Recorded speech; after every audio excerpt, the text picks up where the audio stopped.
નમસ્કાર ખેડૂત મિત્ર, હું રાહુલ વિસાવડિયા નિગમ બીજ પ્રાઇવેટ લિમિટેડમાંથી તમારું બધાનું હાર્દિક સ્વાગત કરું છું. પ્લોટની અંદર આપણે અત્યારે ઉભેલા છીએ શૈલેષભાઈની વાડીએ. તો શૈલેષભાઈ પાસે તેનો અનુભવ સાંભળશું.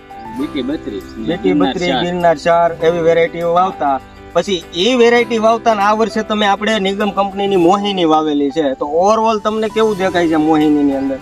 મોહિની રિઝલ્ટ સારું છે. હા, ઉતારામાં કેવું તમને દેખાય છે? ઉતારામાં સારું છે. પછી તમે આની અંદર અત્યારે જોઈ શકો છો કે આ માંડવીમાં અત્યારે આ 90 દિવસની મગફળી થઈ ગઈ છે અને આ તમે આની અંદર પોપટા વૈયાઓ સાહેબ, નજીક વૈયાઓ અને પોપટા બતાવો.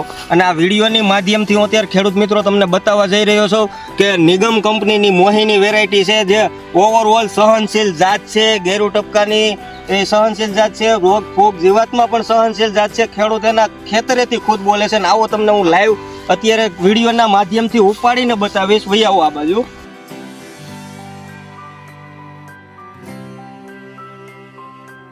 આ નિગમ કંપનીની મોહિની છે અને 3 જ છોડવા ઉપાડેલા છે. એવરેજ તમને હું અત્યારે આમાં ગણતરી બતાવીશ, તમે જોઈ શકો છો. એક છોડની અંદર કેટલા પોપટા તમને દેખાય છે આપણે વિડીયોના માધ્યમથી જ બતાવશું. 1 2 3 4 5 6 7 8 9 10 11 12 13 14 15 16 17 18 19 20 21 22 23 24 25 26 27 28 29 30 31 32 ને 33 પોપટા એક છોડની અંદર છે અને 4 થી 5 હજી હુયા છે. પાકવાના હજી 10 દિવસની વાર છે.